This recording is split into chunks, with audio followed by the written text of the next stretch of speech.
you've been following the Rifqa Bary case, you've probably noticed that both the media and Muslim spokespersons have been denying the fact that, according to Muhammad, the penalty for leaving Islam is death. Now, anyone who's studied the Muslim sources knows that Muhammad commanded his followers to kill apostates. But don't take my word for this. Let me give you a quotation from one of Islam's most prominent 20th century scholars. Abul al-Maududi said this: "To everyone acquainted with Islamic law, it is no secret that according to Islam, the punishment for a Muslim who turns to kufr, or unbelief, is execution. Doubt about this matter first arose among Muslims during the final portion of the 19th century as a result of speculation. Otherwise, for the full 12 centuries prior to that time, the total Muslim community remained unanimous about it." So Maududi holds that Muslims only began questioning the penalty for apostasy at the end of the 19th century. Now, why was there such an overwhelming consensus among Muslims prior to that time? Well, I hope to answer that question in 3 short videos. In this first video, I'm going to take you through the Quran and the Hadith, and we'll see why there was no doubt about the penalty for apostasy for the first 12 centuries of Islam. The 2 primary sources of Islamic law, of course, are the Quran and the Sunnah of Muhammad, Muhammad's words and deeds, which are recorded in the Hadith. The Quran, unfortunately, is usually much less clear than the Hadith, and when it comes to the issue of apostasy, it's in the Hadith that we find clear, definite, unambiguous statements from Muhammad. There are, however, some Quranic passages to consider. Let's look at 3. Commentators such as Maududi argue that there's a command to kill apostates in Surah 9, 11 through 12. The passage reads, "But if they repent and keep up prayer and pay the poor rate, they are your brethren in faith, and we make the communications clear for a people who know. And if they break their oaths after their agreement and openly revile your religion, then fight the leaders of unbelief." According to Maududi, when the passage refers to those who break their oaths, it isn't referring to people who break political treaties, but to those who become Muslims, then apostatize. And verse 12 tells Muslims to fight such people. I think that the Quran is ambiguous here, however. I think a person could reasonably interpret the passage as referring to political treaties. So there's nothing definite here concerning apostasy. Surah 16, 106 is another interesting passage. It says, "He who disbelieves in Allah after his having believed, not he who is compelled while his heart is at rest on account of faith, but he who opens his breast to disbelief, on these is the wrath of Allah, and they shall have a grievous chastisement."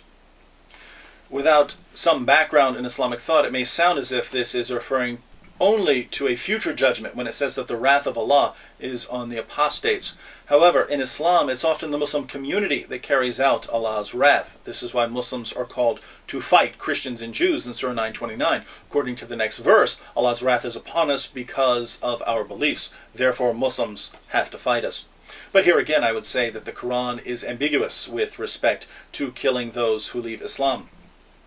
There are a couple of other passages we could consider here, but it seems to me that the clearest Quranic command to kill apostates is Surah 4:89, which reads, "They desire that you should disbelieve as they have disbelieved, so that you might be all alike. Therefore take not from among them friends until they fly their homes in Allah's way.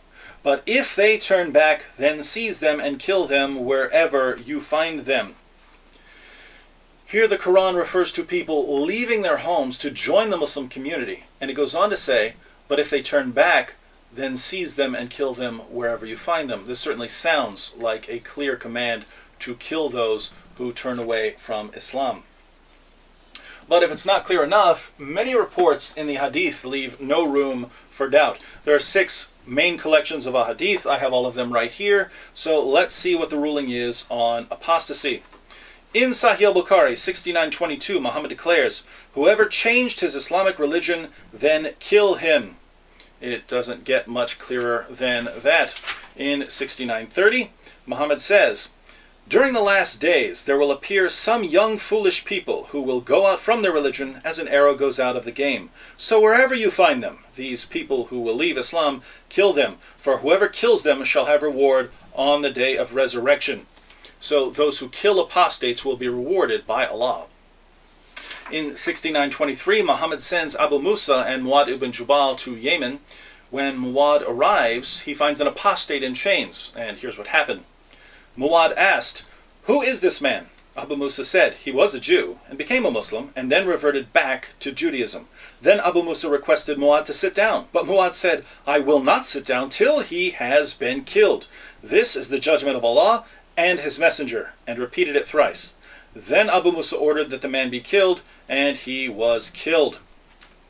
In 6921, we are specifically told that the penalty for apostasy applies to women as well. It says, Ibn Umar, Az-Zuri, and Ibrahim said, "A female apostate who reverts from Islam should be killed." Let's look at another collection. Sahih Muslim, number 4154 reads, Allah's messenger stood up and said, "The blood of a Muslim who bears the testimony that there is no God but Allah, and I am his messenger, may be lawfully shed only in case of three persons: the one who abandons Islam and deserts the community, and the married adulterer, and life for life."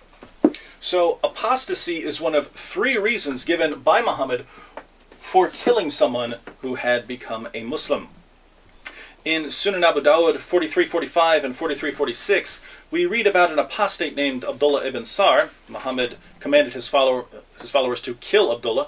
Interestingly, his followers were more merciful than he was because they knew Abdullah and didn't want to kill him. So Muhammad let him live due to the intercession of his followers, but he was very angry with them for not killing the apostate as he had commanded. In 4347, Muhammad says, "When a slave runs away and reverts to polytheism, he may lawfully be killed." Turning to Sunan an-Nasai, 4025, Muhammad once said to his followers, "After me there will be many calamities and much evil behavior.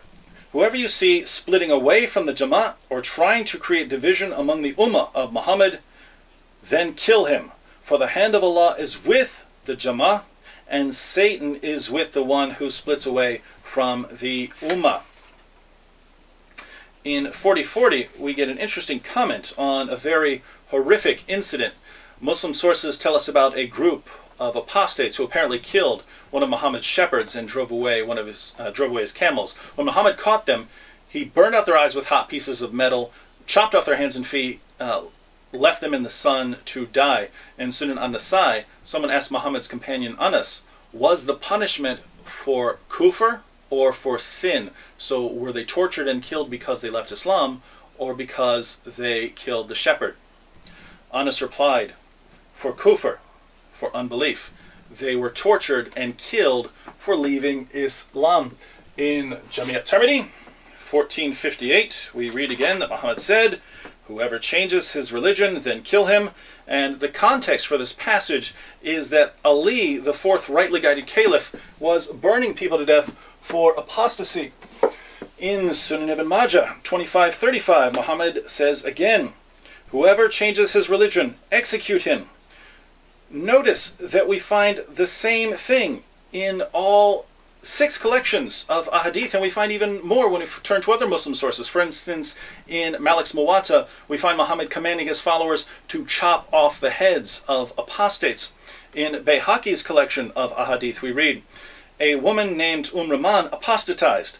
Then the Prophet ordered that it would be better that she be offered Islam again and then repent. Otherwise, she should be executed." Bayhaqi notes elsewhere that the woman refused to return to Islam and that she was therefore executed. Notice that this was a woman. Putting all of this together, there are passages in the Quran which, according to Muslim commentators, command Muslims to kill apostates, and Surah 489 seems very clear on this point. But the hadith are beyond dispute. According to Muhammad himself, the penalty for apostasy is death. And we have reports of Muslims during Muhammad's lifetime executing people for leaving Islam. Now, this should be enough to settle the matter.